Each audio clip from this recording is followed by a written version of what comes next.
Coming up next on the Breakup Vent. Not enough. But anyway, when I was 11, he was cheating with my best friend's mom. Oh my gosh. And I found out first, and then my mom found out and all that. And I remember him going, I don't know why you're so upset. It's not like she's the only one. Right away, he was like, just so you know, I don't want to play games. Like, I like you. Mm-hmm. I'm interested. I'd like to see where this goes. And I was like, I loved that. Mm-hmm. And he also like had like this like thing with like older white women. Oh, okay. Not sexually. He just kind of idolized them, and he would get attached to one for a long time. Is this a black guy? Yes. Do you only date black guys? I have dated white guys. I don't want to do it again.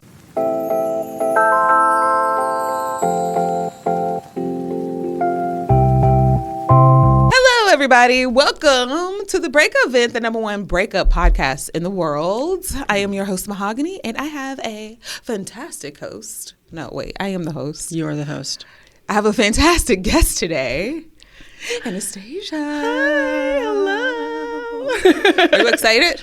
Yeah. You said yeah. Yeah, I am. Really? I don't think I'm scared. No? Okay, good. I don't think so. Yeah, we ain't never scared. Unless it hasn't settled yet. What happened? Like maybe the fear hasn't settled in my body yet. No, I'm just kidding. I think I'm fine. You want to know something? I've had maybe one or two people, when it's all done, they're just like, I don't know how I feel about that.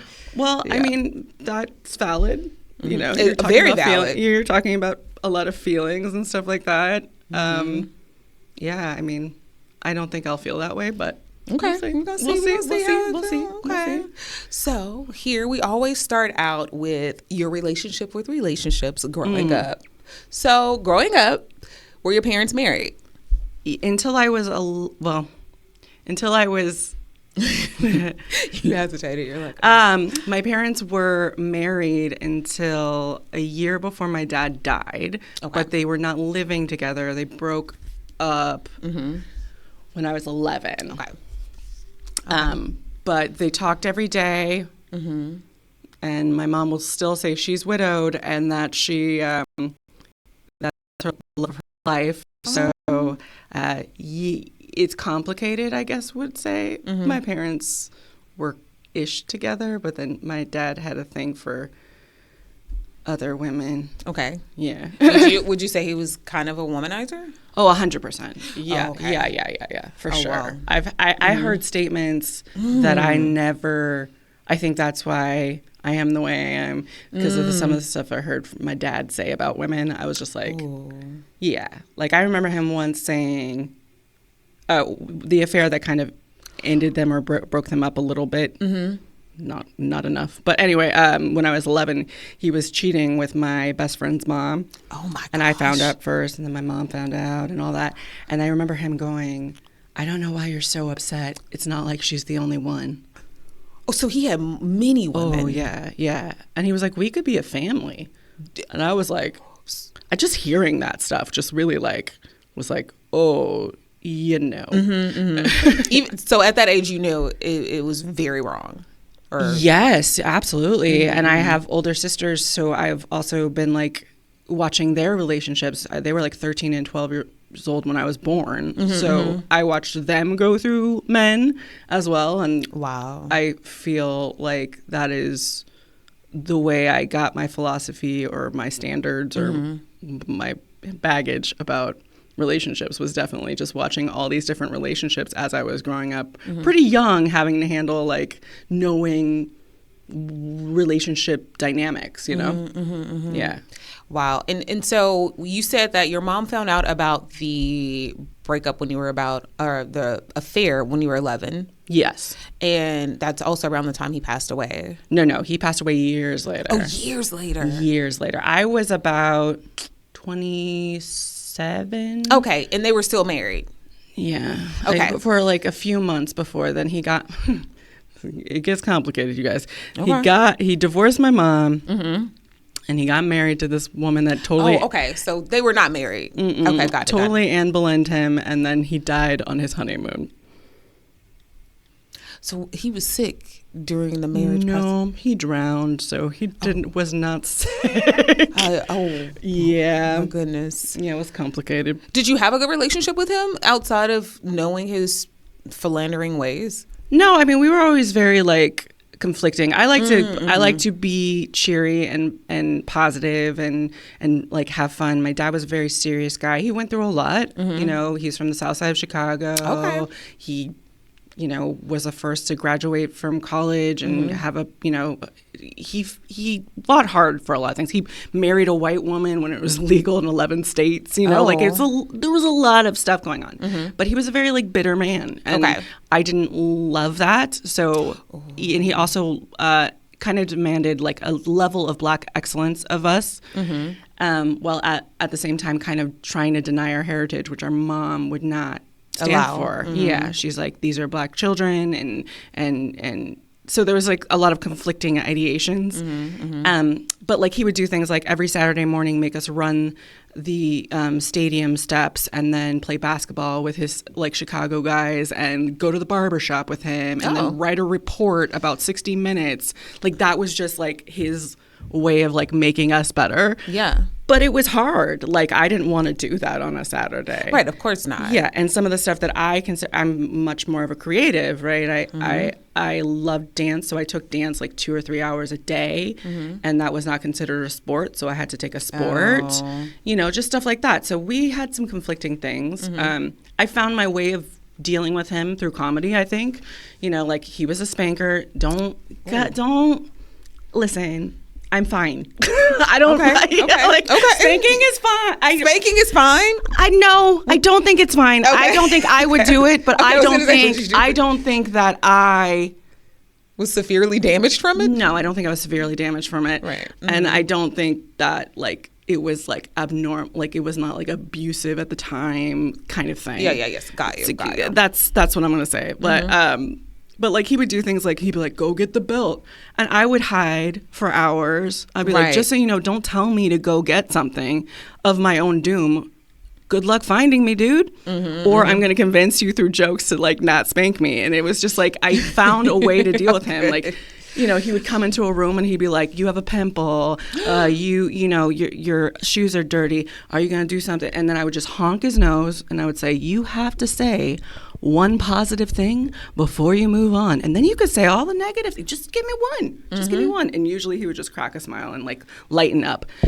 But yeah, like, you know, it was difficult. And out of all of my sisters, I was the one that was most combative with him. My mom could almost like count, like she's going to come right back in and scream, I hate him, as soon as like we had father and daughter at that time. But I probably had the toughest conversations with him, and I probably resolved the most with him out of my sisters. I mean, I can't exactly speak for them, but I definitely told him how I felt about his certain actions. We had tough talks. We screamed at each other. We yelled at each other. We cried with each other. I heard like, you know, some very deep things about his fears and his like, you know, anxiety about death and like all this stuff like that. So like, I don't think my sisters had that relationship with him, which is just, you know, blessing or it could be like, you know, a negative thing, but I don't have any unresolved things that I didn't say. Right. And I think that I know he was like a complicated man and how hard it is to be a Black man in this world. But it's also really hard to be a woman of color supporting Black men. And so I think I learned that I love doing that. I love being there for the Black men in my community. But I also have learned over the years that that because I like doing that and because I feel like it's part of my, you know, like feelings as a woman, I also need to like take care of myself and know how much that takes a toll on me. I'm like self-care is way more self-care, but you know, we haven't always been good at that. We had to grow into it. It's easier said than done. We're still kind of getting there. For sure. Like for sure. So with you having this resolve, did y'all ever discuss the cheating or your feelings about it? Oh yeah. From like 11 years old. I remember I would put on, what was it? Oh my God. Which soundtrack was it? Waiting to Exhale? Oh, really? Do you remember that? I'm not gonna cry. Oh yes. Oh, Mary J. Blige. Yeah. Shout out Mary J. Blige. That was Waiting to Exhale, right? That was. waiting to exhale. Yes. Maybe. Anyway, whatever it is, yes. Mary J. Blige and that's. I would be like in the car with him. Mm-hmm. He'd pick me up and be like, the day that we're supposed to spend together or whatever, and I would blast that song. Yeah. Did he love it? Oh no. I'm surprised he let you do it. You're like, I'm. Like, we're not listening to that. Yeah, he would try. I don't need you talking about my ways. I don't need you trying to call me. But I did.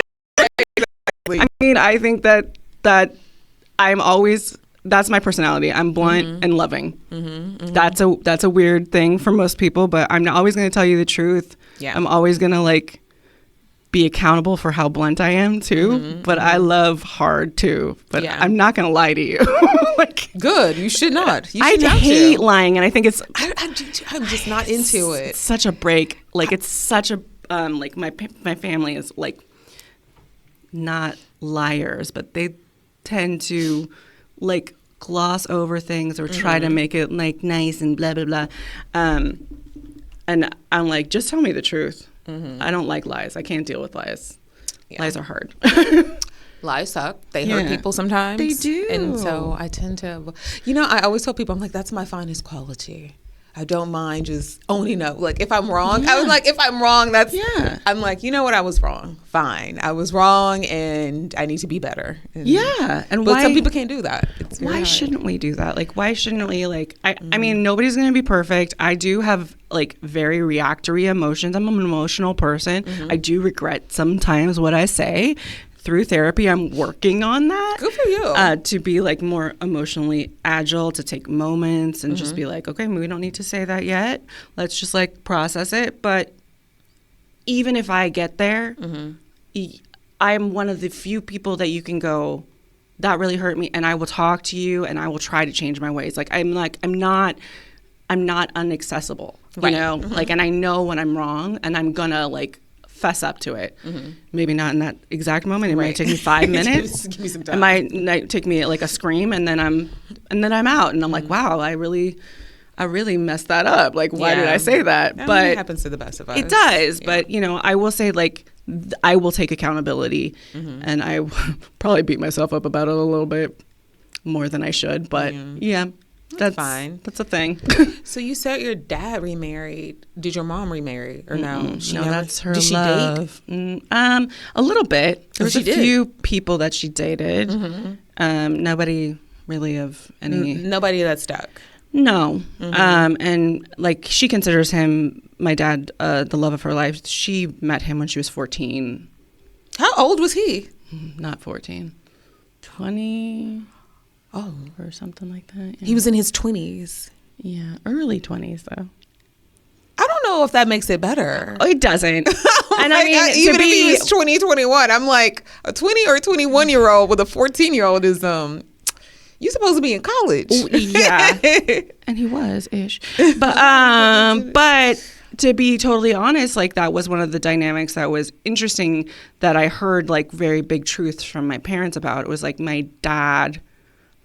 Said something to my mom I thought I got you young enough that you would that you would be the woman I wanted you to be. Ooh. Kind of thing, Oh my God. He could basically manipulate her. Right. And my mom, a child, she is a force of nature. And I do not know how he thought that was ever going to work. And that was one of the biggest problems they had was if you have a woman that's going to stand up to all this stuff that she had to stand up to be with you during that time, she's not a calm woman. She's a woman that, at 14, she was living on her own, dancing at night at the Whiskey A Go-Go, dating a black man and going to school, paying all her bills by herself. This is not a woman that is moldable. This is a woman that takes charge and is independent. But she loved that man. And she did do a lot of very old-fashioned things that I like. I like to take care of my man. Okay. But I also like my life. And I think that's important. Wow. So with that being said, in the relationship dynamic that your parents had, how do you think that molded the way you approach relationships and you view relationships in general? So many ways. I'm definitely demisexual. So I don't mess around maybe it's Catholic guilt or whatever it is, recovering Catholic guilt, I'll say. Okay. But also, it just doesn't feel comfortable for me. I don't try to be a guarded individual. I think I'm very like open and nice and sweet, but there is something that is like very intimate to me about sexuality. I love sex, but I have to be I have to be in a trusting situation, and then I'm a freak like for monogamy. Like I am the girl that will be doing all kinds of crazy shit with her man, but I won't. It's not casual to me. It can't be casual to me. I've tried it to be casual for me. It's just not. I would be myself and lying to another partner that it would be, and that's not fair to either one of us. Right. So casual sex is not my thing. I wish it was. I'm very sex positive. I love it for everyone else that can do it and feels good. If you feel good about it, go. Do it. I support it. But to me, I don't feel good about it, so I'm not going to do it. Yeah. Good. So that's kind of a thing. I'm very selective. I'm a very big monogamous person. I definitely do love to take care of people. I'm a big caregiver. So I will cook for my man. Like that is like sexy to me is like, yeah, he comes home, I've rolled him a joint, I've made him dinner, and like we just... You like to do the whole cooking, cleaning, everything, all of it? I don't necessarily like to clean. Okay. But I will do it. Do you take it there? No, I like to cook. Okay. I like, I love to make my man comfortable. I was big on like massages and like like my most recent ex was like, he's a comedian like me, so he was on the road a lot, so I'd make him care packages before I dropped him off at LAX. Aww. Stuff like that, like I like to care for people, whether it's my man or not. Yeah. But especially if it's my man. Of course. And like I want them to be sexually fulfilled. I'm kind of maybe even more, I kind of want them to be overly fulfilled. Yeah. Of course. So yeah, I mean, I guess in those ways, most people would think that's a traditional thing. I think it's less traditional as I get older. I think it is just like a caregiving nature in me because it's not just for a man. I would do the same thing for my friends. I would do the same thing for strangers sometimes, Yeah, of course. So it's just in me. I don't think it's necessarily like I'm Stepford wife because I don't want to be that. I would never give up my career or anything like that. I don't even know if I'd get married at this point. Right. Which used to be a huge thing, or even have kids. Like, I don't know. It's not off the table, but it's not exactly taking up space either on the table. Okay. So speaking of dropping off your most recent ex at LAX, let's get into that. Yeah. How long ago was that relationship? 2 years ago. Oh, it's been 2 years. Yeah. So you've been single for 2 years. Ish, yeah. Ish. All right. Okay. We've explored. We have not had like a serious thing. When you say we have explored, you and your ex have explored. No. Oh, okay. No. We as you or the third person. Yeah. And You got other people. Yeah. Just making sure. Yes. Yeah. Okay, I mean, I'm not like a frigid bitch. No. I don't. But I am. I haven't been in a serious relationship in 2 years yet. Okay. And so, who broke it off? Was it you or was it him?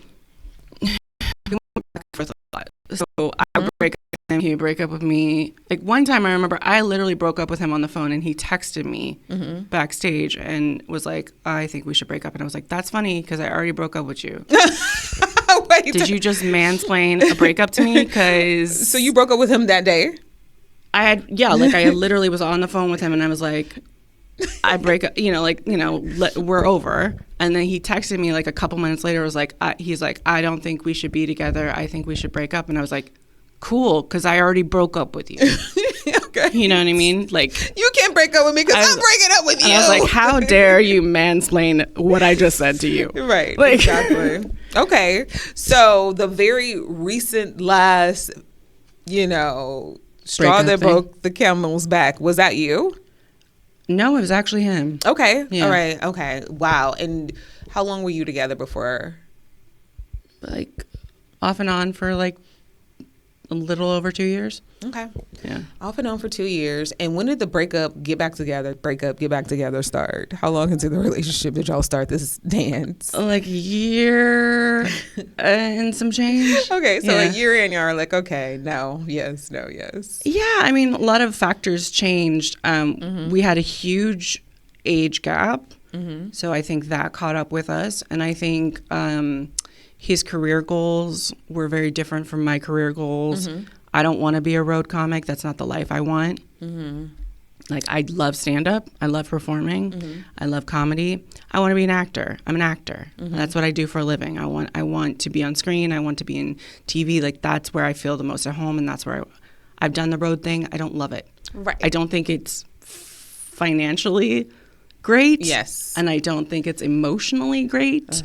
And it's just not the life I want. So when he started going out on the road, even though I was going on the road some of the time too, it did start like becoming very clear that we had very different ideas about success and how to get that success.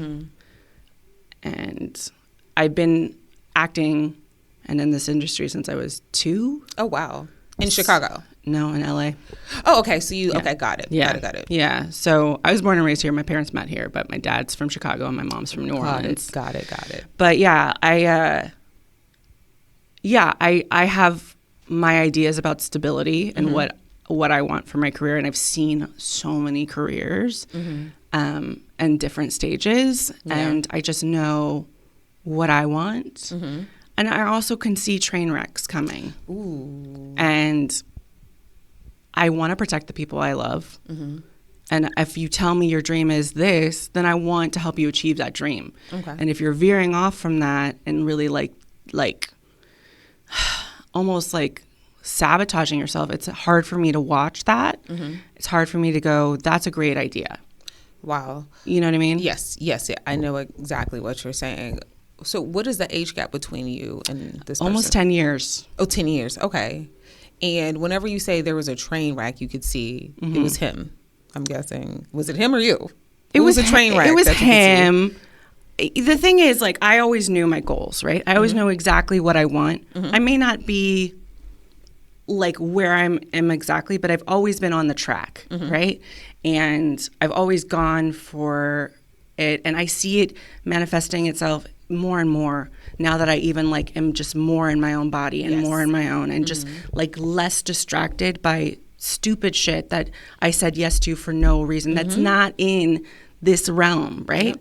So if you tell me you want to be in a Marvel movie and you're on the road, where Marvel's not out there. It's not there. Yeah. If you're not home for auditions and to be in that play or be in that short film, it's just not realistic, you know? And I could see some sabotagey stuff, like, you know, one goal was like to be in a DC movie. I mean, like, I'm the right person to be like into that with, because like it's not my dream. I don't want it, but I do know a lot of people in DC, like I know a lot of comic book people. And so one of the big things that I wanted to do for him was I took him to Comic-Con and I took him to these fancy parties and I invited him and I introduced him to these people that could actually make this happen or have really good advice. Yes. And you can invest in these relationships and they would last. They're good people that want to see, especially Black people, move up in these industries. And so I made those happen for him and I could see him sabotaging them. Wow. And that was hard. And it was also embarrassing. You know, there was a few times like I remember I was at this one Comic-Con party and talking to Kevin Smith and some other people that are all like DC, like very high up in DC's universe. Okay. And I was like talking him about my boyfriend, my partner, blah, blah, blah, blah. He's like, and he was there? Yeah, he was there. Okay. So then they were like, where is he? Because I assume he's right next to me because we walked up together. He had sat down on the floor. And put on his earphones and was watching my wife and kids. So he didn't want to be there. And then later on, like a couple minutes later, I kind of went over there because, like, you know, I was like, he goes, I want to go home. I was going to say, did you know that he didn't want to go to this thing? The thing is, our careers, the only way we get stuff done, events like that. See, You know what I mean? Like, listen, I know. it's sure the casting room is great. How are you going to get in the casting room? Yes. The more they know you, the better. It just sounds like you wanted it for him more than he wanted it for him, is what it sounds like. It like did feel that way. Yeah. And Yeah. it felt pretty embarrassing. They're like, your partner's sitting on the floor. And I'm like, you know, and when I would say something like that to him, you know, maybe I wasn't the most happy at the time. So I would say stuff that I would be like, how can you sit on the floor and do this? Like, it looks bad on me. It's bad on you. And I wasn't the most supportive of like why he's doing that. And like, you know, but to me, I don't understand having your earphones on all the time. And that was a big thing in our relationship. Like we went on a road trip and he was listening to like stuff on his earphones. And I was like, it's like a road trip. We should like listen to the radio together, or, you know, like listen to comedy, or just like, you know, talk, you know. And I do know that like people need their like time. Yes. You know, and some people need more than others, but some places are just not it. And then if I complained about that, that would be a big thing, you know.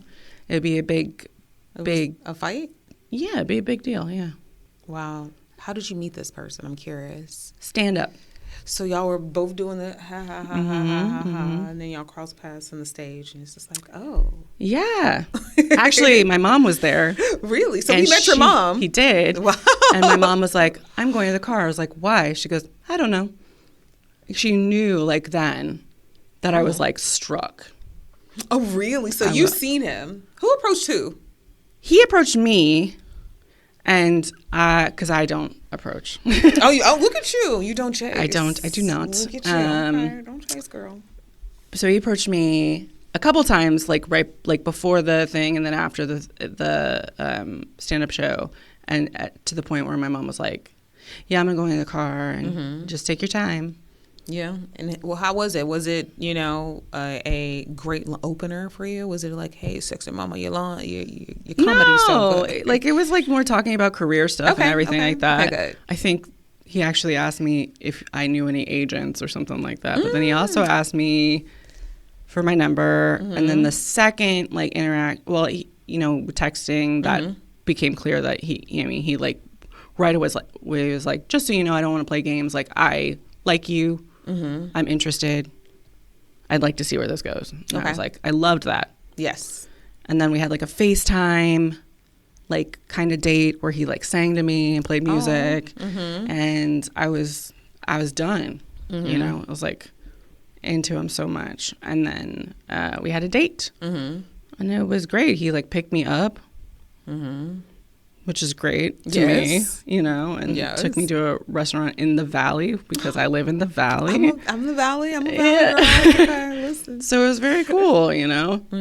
He paid, but it was clear that it was like he was being tougher. intentional. Yeah, but it was also like clear that it was tough. So we shared something, and I was fine with that. You know, like I appreciated the gesture, but I knew that it wasn't. It was a bigger purchase for him, right? Know? Okay. And then we ended up going to a coffee shop after the restaurant and talking for a long time, and then drove back to my house, and he gave me a kiss goodnight. And that was it was good. The first date. Yeah. That was great. Oh, and then somewhere along within this year period, he got a ride.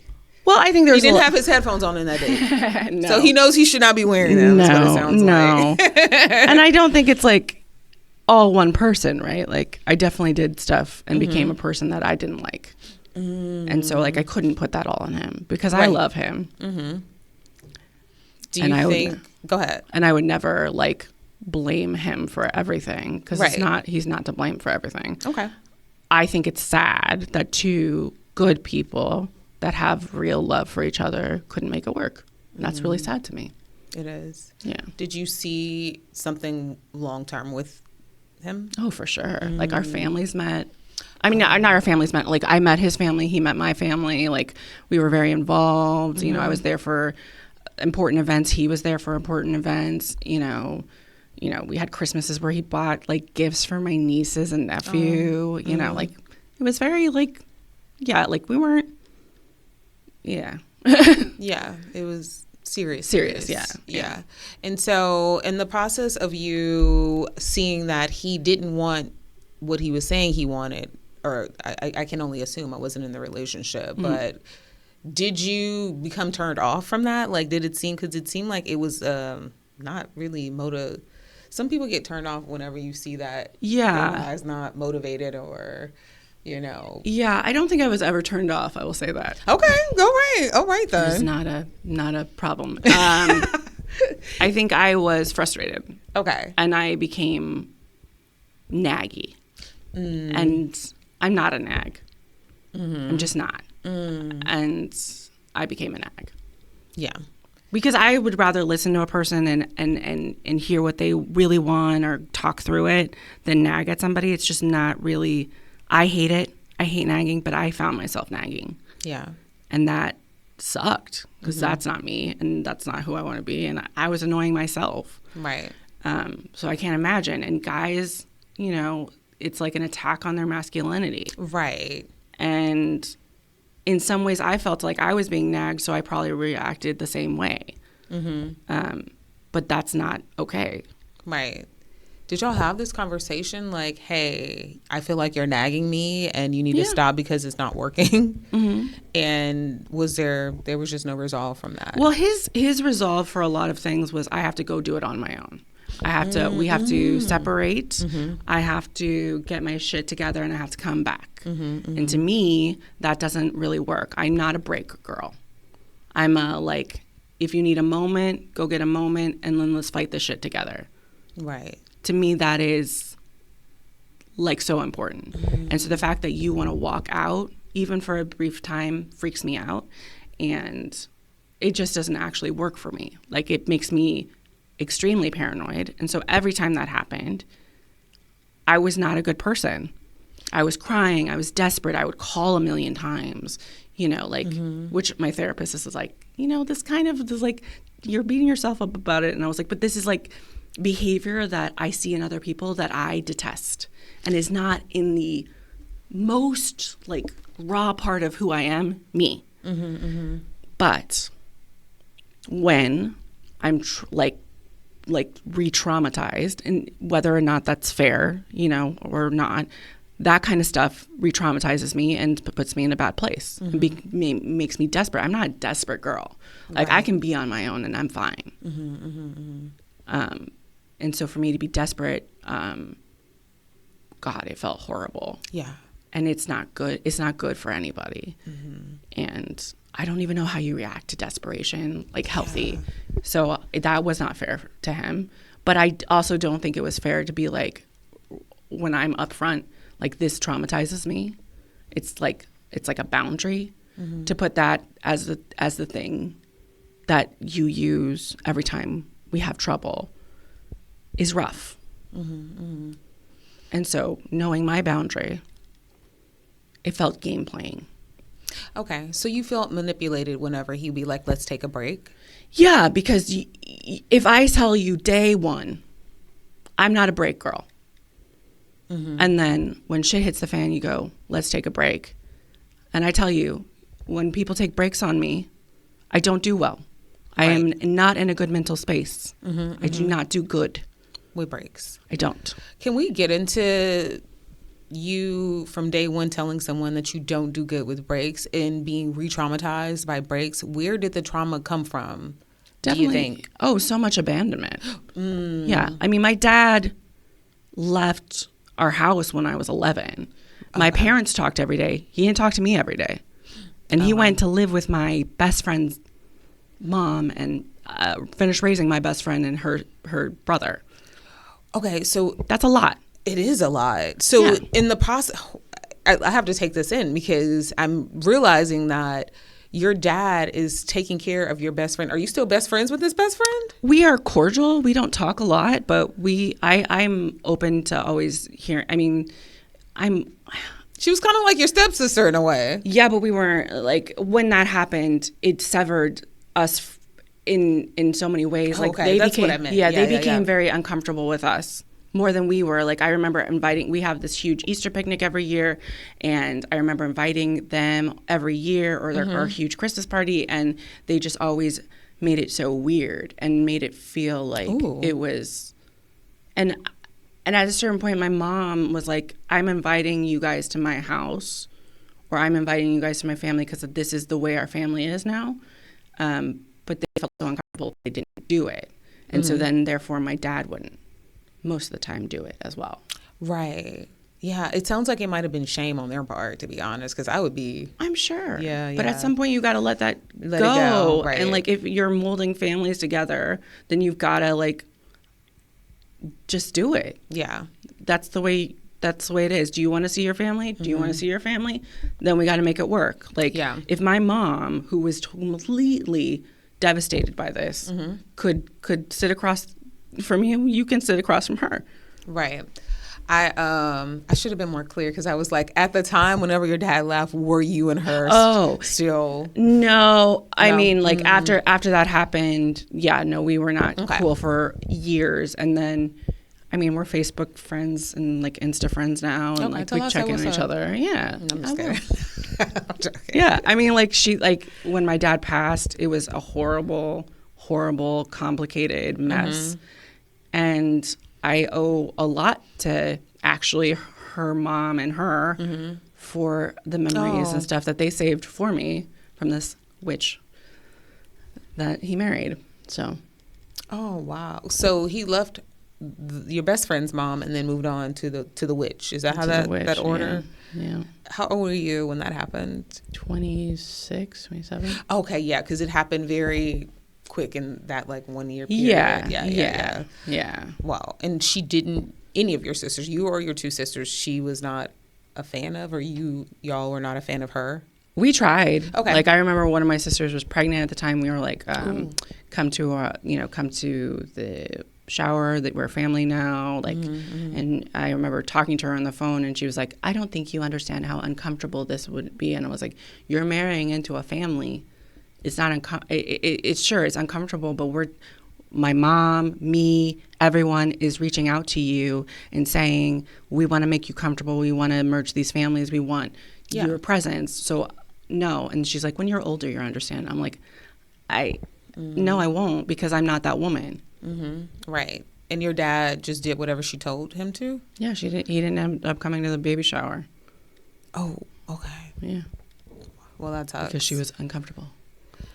Wow. Seeing my mom. And I'm guessing that this plays into your abandonment. Oh, 100%. And it's not even the only abandonment I experience in life. You know, like, whether or not it's, like, fair or not the way I felt, but when my sisters were so much older than me, they started leaving the house. And that's scary. And that was sad. And I was young, you know, and of course they have the right to their life, but it tore me apart. Yeah. You know, and then I also was a kid actor, so I wasn't on a TV show. I was in a lot of movies. That means I got to know people for months. Yeah. Loved them, worked with them, and then didn't see them. And maybe ever. Away. Oh.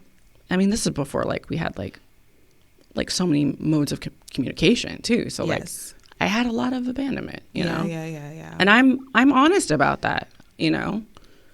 But so no breaks. I don't do breaks. And he knew that you didn't do breaks, but he wanted to do breaks. Yeah. And so with that, I feel like probably came the come back, go away, come back, go away, come back. Yeah. And also I initially also right off the bat told him that I had a relationship in college where he would break up with me every single time something serious happened. And then he would come back. So like the first time he broke up with me, my uncle, who was like stepped in at when my dad failed as a dad for a while. Yeah. He died. I was crying too much for him, so he broke up with me. And then like a few weeks later, he came back, you know. And then I got real sick. He left me when I was in the hospital. And then he came back after I was out of the hospital. Like, it just like, it was like all this stuff. And so I said, like, I'm not okay with this. I don't feel healthy with this. Yes. And I feel abandoned. I feel manipulated. I feel all these things. Yeah. And whether or not that's fair or whatever, it's the way I feel about this kind of resolution. Yes. It doesn't work for me. That's a communication that doesn't work for me, and that's a love language that doesn't work for me. Right. And you don't feel safe, I'm assuming, whenever Right. something No, like that. I'm a nervous wreck. Yeah. And I'm disgusting. Like, I just like will call and call and call, and it's who does that? My mom, my sisters. Wow. But yeah.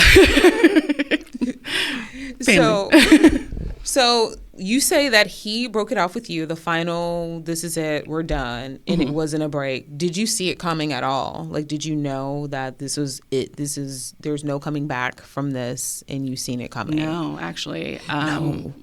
We were on a break-ish thing. We had like an intimate time.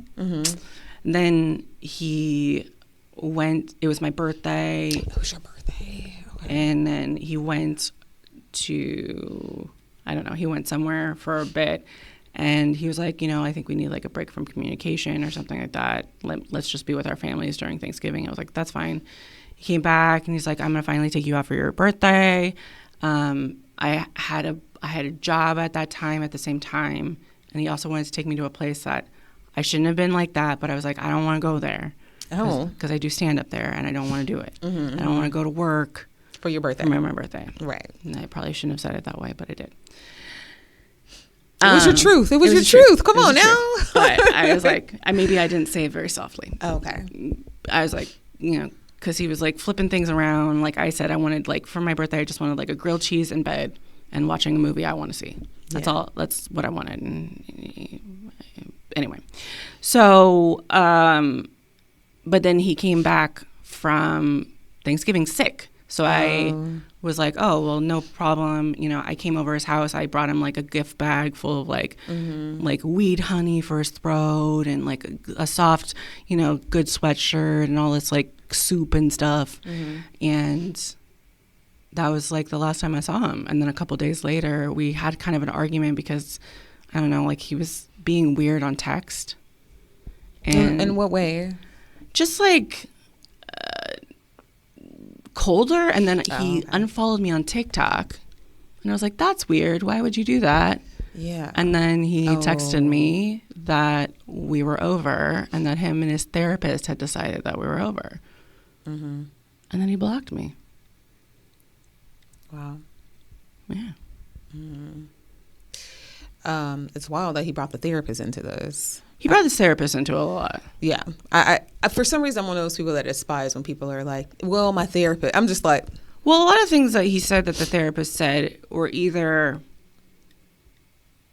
she's a bad therapist because you shouldn't say certain things like that. Right. I'm like, the therapist gives you advice, but you ultimately make the decision on where you're going in your life. You pick the direction. Right. And there's statements that he said that she said about me that just weren't like really. They're like a therapist wouldn't say stuff like that or shouldn't say like stuff like that. Like what? Like one time I was like, listen, we always go to the same place. We always, your favorite place in the world is Universal Studios. We go there for every single holiday, every single like romantic moment. We go there, we go to the movies, and I just want something different. I just want to do something different. I always drive too. I would love if you would drive one of the days.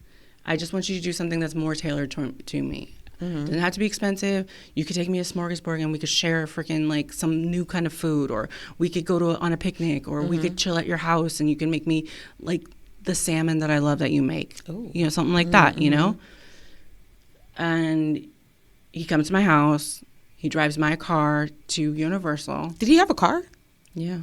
Oh, okay. Did he always drive your car? Is this a thing? I drove most of the time. But, interesting. Yeah. Because you don't come off to me as the one that would always want to drive. Like, I mean, I like driving, but no, it got a little grating. Okay. Yeah. So he drops his car off at my house, and we go to Universal. Okay. And then we go to the food court at Universal to eat. Okay. And then we go to the movies. After you said you don't want to be at Universal. Or go to the movies again. Yeah. Because that's what we always do. So, of course, I was like, just so you know, like, I'm rather upset because this is not what I want. And he like, went on this, like, we got in this huge fight, and he was like, I can't take you to Nobu. And I was like, nobody's saying Nobu. I'm not saying no, boo. Right. Like, I don't even know who you think I am. I'm not that girl. Right. It was a little extreme to use Yeah, no boo. right? Like, I'm not, I never have been that chick. Like, do I seem like the girl that's like, oh, if you don't take me to, like, no, I'm not that chick. Like, I split a meal with you on our first date. Yeah. I'm saying anywhere but here is I what just I'm wanted saying. something different, something more tailored to, like, something I like. Yes. You know, just like, that's all. Just a little bit more, you know, about me.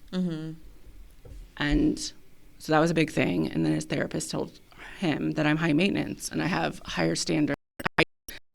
Standards he's not going to be able to meet because they're too high. Wow. And I cannot imagine any therapist saying that, but also a therapist knowing that I just didn't want to go to the same universal food court that we always went to.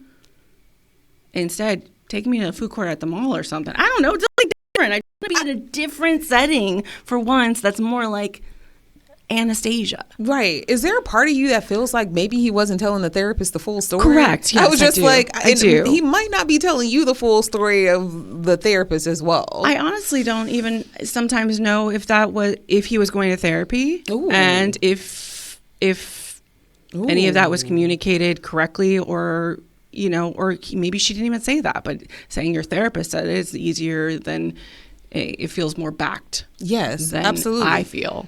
What do you mean whenever you say you don't know if he might have even been going to therapy? Well, there's times that I was like, do you want to go to couples therapy? Mm-hmm. And he was like, I'm open to all kinds of therapy. And I was like, well, you want to go to couples therapy? I'll go to your therapist. We can talk it out. Mm-hmm. And he was not open to that. And I was like, well, okay, you want to go to my therapist and we can talk it out? Mm-hmm. Or we can even find a different one that's not like hurt either side.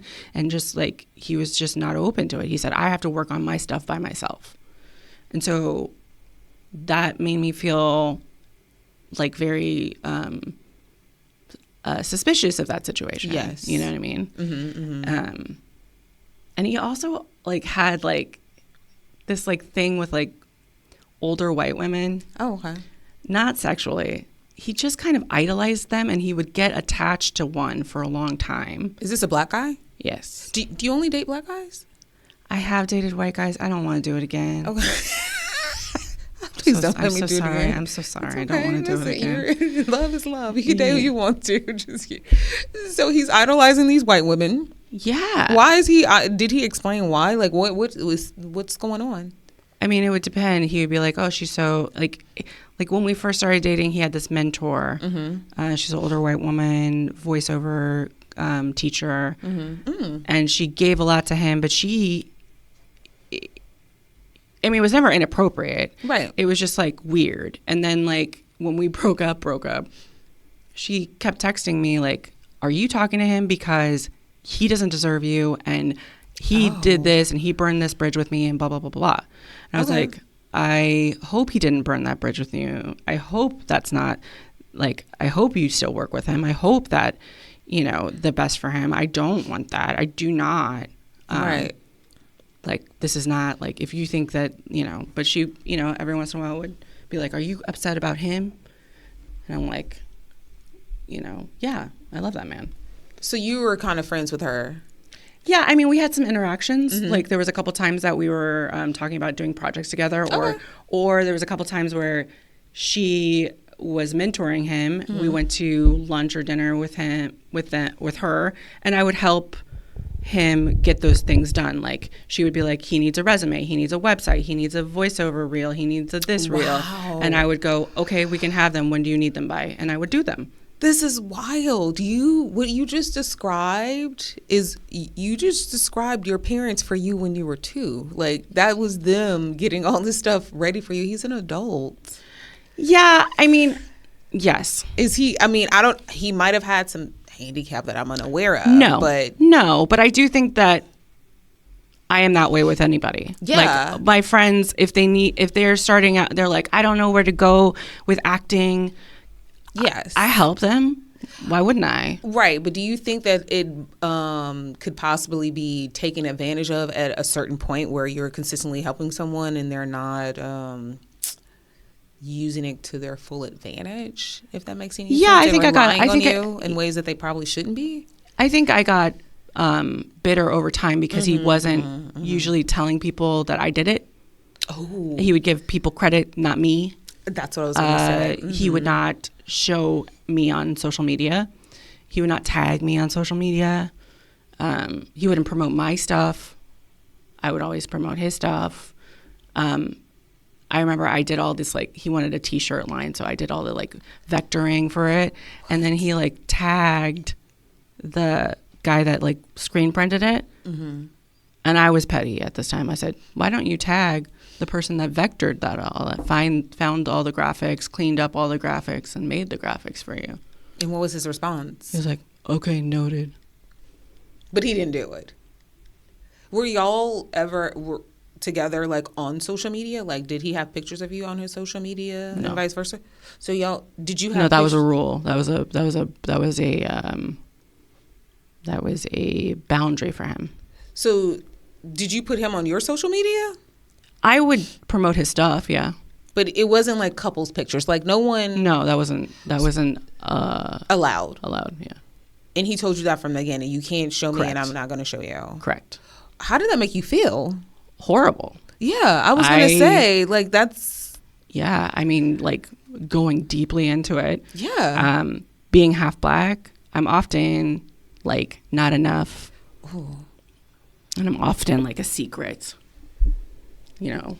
So it's just You're sucks. enough. I want you to know. Like, well, I'm just saying. You're definitely. Thank you. No, I'm sincere. You are enough. Like, I don't want you to think that because you're half Black or whatever. Well, you know how it is, though. It's like when you're in certain, like, you're always not. There's no community for you that 100%, right? Like, I go to my Black community. I love my Black community, and I feel for it, and I work hard for it, and I love it. But there are people that don't like me there, right? Like, right off the bat, some people won't even talk to me. Like, I've had people literally ignore my presence or roll their eyes at me every time I said something. And my grandmother on my Black side would not acknowledge me for years. You know, so I know how I, you know, and that's my community. That's my community I love, you know, and the way people, oh, well, wouldn't you just want to pass? Why would I want to pass? Like, that kind of stuff. So, like, just like, it's always somebody, you know, like, it's just, like, never, like, completely home. Yeah. Well, I can't say that I relate because when I walk in the room, they like, we know. Yeah. Well, I mean, Black people always know about me. Yeah, of course. Yeah, there's always one of me in their family. Right. But to be, I guess, scrutinized in a way where you feel like you're not accepted in either one of your communities, I that's what I mean when I say I couldn't relate in that aspect, which probably also is another reason why you approach relationships the way you do. Oh, absolutely. Yeah. And I don't want to be something that somebody's ashamed of. And even if that's not why he was doing it, that's the way it felt, you know?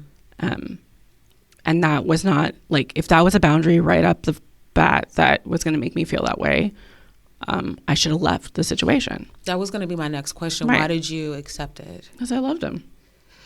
But it was a boundary that was set off the bat. Yeah, but it was kind of too late by then. We had already been talking, and it just moved fast. Yeah. And it's so funny because I will say no to, like, thousands, and then one guy fucking, it's like I'm struck. Yeah. It hasn't happened that many times, but it has happened, and it happened to him. Is this all your relationships? Like you're like all in immediately, fast and heavy? Okay. No. And even with him, I mean, he would probably say differently, but I did not assume we were exclusive. I did not assume a lot of things. I sometimes was upset about, like, the way the confusion of it, but I didn't really like push that. He might say differently, but that's, you know. So y'all, he would say you were exclusive or would not say you were exclusive? Well, I remember, like, I don't know, we were like maybe a month or two into it, and he said something, and I was like, well, I don't know, like, I'm not saying that we're exclusive or anything. He goes, well, I've been telling people we're partners, like, that you're my partner. Okay. And I was like, oh, I just didn't want to assume. you know. Right, because y'all never had the conversation. Right. I think this should be known that we need to have the conversation if that's what we're doing. Like, I can't stand when people be like, oh, Yeah. you should know. Well, I Like, also just didn't want to have the conversation because I just didn't. I didn't want to be the pushy female. You know? right. Nobody wants to be the pushy female. No. And we kind of lean on guys for the most part. At least But I I know I didn't- do. And yeah. it sounds like you do as well. Yeah. Most women that I come across tend to lean on guys to make that move to say, this is exclusive. Well, usually they're the ones that have the bigger problem with it. Yeah. I don't think I would be that way anymore, though. I think I would have my concerns about being exclusive. Concerns in what way? What do you mean? In the way that I'm not rushing. Yeah. So you would, I guess, for lack of better words, when you say you would have reservations or have your concerns about it, you wouldn't be like, yes, let's do this in 2 months. Not necessarily, yeah. I think I would be cautious. Right. And I honestly think a lot of the things have flipped on me. Like, I don't think I do. I think I would maybe keep my relationship off of social media. Like, so it wouldn't bother you now? It would not bother me now. Okay. It did bother me then. Why? What changed? I think trying to understand him, definitely. Like, I always want to understand the people I love, even if they're no longer in my life. I don't want to. I mean, now, what changed from you feeling that way then to you feeling this way now? Yeah. Oh, sorry. Yeah, no, I think understanding where he was coming from with that, that it wasn't like a personal attack and that like not everything is a personal attack. Sometimes we take things personally that are definitely not personal. And honestly, just reflecting on how much I want to share with people, what I want to share with people, and my career. Like, us women are on social media, and men may feel like they're like this, but us women on social media, especially when we're performers, there's like you put a guy on there, it's different. Yeah. Yeah, you better be sure, because it could tank a lot of your fans. Yeah. It could tank a lot of your opportunities. I'm not saying that like I'm being sketchy. Like, if somebody asked me, I would always say what my relationship status was. I would protect my relationship, but I don't know that I would blast it. Yeah. So he broke up with you. He blocked you on everything. Yeah, he kept unblocking me and blocking me and Oh, unblocking really? me. How did you know when he was unblocking you? Well, because like we had a lot of shared things. Like, I don't know if you like if you share your iCloud stuff, like all at once he'd pop up on my iCloud because we had like shared I see. profiles, and I'm like, so you Interesting. unblocked me. And then he'd block you again. That was interesting situation that he had going there. Yeah. So after y'all broke up and it was, you kind of realized that it was over, how did you get over it after that point? Like, how long did it take you, and are you still like, what was I don't know if I am over it. Yeah. Yeah. I'm going to be completely honest. I am open to other possibilities, but I love that man. You love him, and so if he was to come back today and say, I want to try to make it work, you would try? I would discuss it, yeah. You'd be open to it? Yeah, I mean, I don't know that I'd run screaming, crying, and like be like, we're official. Yeah. I think it would be a conversation. I think we'd have to respect each other. I'd have to fess up to the things that I did, and I'd expect him to. And I don't even know if I'd want to go into every single detail, because I think that kind of gets nitpicky and unhealthy. But I think that I would need us to be like, we both messed up in our ways, and we both were against each other instead of against the problem together. And I'm not open to that. I'm open to us against the problem. I'm open to us being like able to communicate, even taking time, but like in a respectful amount of time.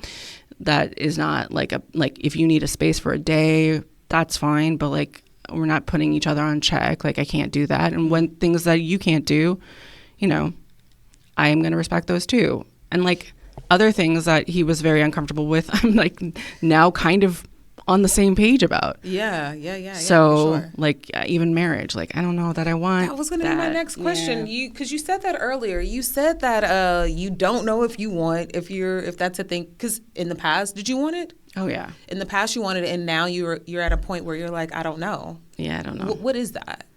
And why is that? I think I'm starting to respect my position in the world as a woman, and I'm starting to respect my goals and my achievements, and I don't want to be just some man's wife. Yeah. And I don't really believe in super traditional things needing to happen. I do think that I'd like to make a home with somebody and be a partner with them. I don't know. I would like to discuss things together and figure out where our relationship feels right. Right. And if that means marriage to somebody, I'm open to talking about it, but it's not on the top of my list of things to do. Right. And I don't even, it's just such a weird thing too. Like most marriages are just like, it's like an expensive day and just like a lot of paperwork that just complicates things. And I don't know that I need to be on paper like that way. I like my independence. I am, but I also want a partner. And so I think that it's okay for me to discuss with my partner where that goes and what does that mean? And I don't think it's necessarily like I'm going to be in a church in a white veil. Right. And I don't know if I ever wanted that because I have been engaged before and ran or broke up. Okay. So maybe something in me always knew I wasn't traditional in that aspect, but I do want a partner, a life partner. Okay. And I want us to discuss what that means. Right. And I don't want to come in with any preconceived notion. I want to see what fits for us. And marriage, a lot of times, doesn't look very appealing to me. Right. I think it's looking less and less appealing for a lot of people. Do you want children? So I'm 41. There were times when I really wanted kids. I didn't freeze my eggs or anything like that. And I don't need it. Yeah. If it's in the universe for me to find a partner that wants to try, and we try, and it happens without much. I don't want to mess up my body any further than I've already messed up my body over the years. If that happens, that's great. I'm happy to try with the right person. Right. I'm also happy to not. Yes. Yes. And I'm also happy years down the line if I'm in a nice partnership and we want to adopt. I'm also fine with that. It's not, again, like these things that used to be on the top of my to-do list are not on the top of my to-do list anymore. And they're actually not like the end-all, be-all of things that they were. I think there's a lot of pressure as women to do that kind of stuff, and that's what defines us as women. But I have raised a lot of kids in my life. Yes. I continue to be very active with a lot of kids. I'm not trying to flex that. I've done it. And I continue to do it, and I'm fine. I don't need it to be my own baby. Yes. But it would be cute. It would be a real hell of a cute baby, but cute to do with a little something. I don't know. I just don't think like if you told me today, like you can have one of your dreams. Like you can have a baby, you can have a loving partner, or the career of your life. Yeah, I think I would choose career. Yeah. I mean, ideally, I want loving partner and career. Yes. That's if you could pick two, if it's like a pick two at Panera, I want partner and career. Yeah. That doesn't necessarily mean marriage and kids. No, it does not. Yeah, that's a whole nother. And I could, I don't need to pay the extra side for that. Yeah. No, you don't. Well, Anastasia, our time. Oh no. Are you sad? You want to dig in some more? If you got something to dig it.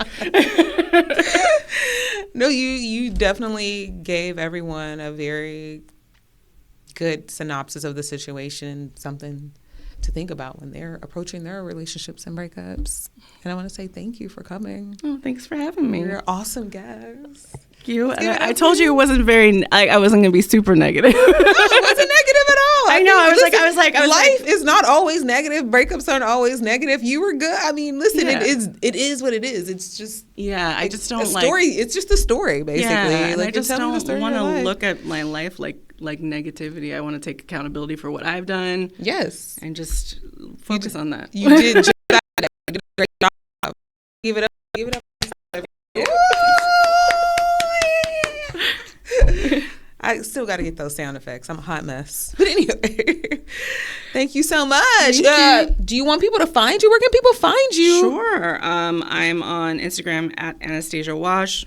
AnastasiaWashington.com is my website. Linktree at Anastasia Wash if you want to see shows and all kinds of good stuff coming up. Okay. Yeah. All right then. Well, that's where y'all can find Anastasia. Y'all know where to find Mahogany on the Breakup Vent. This is the end of our episode. Thank you so much for watching. Bye.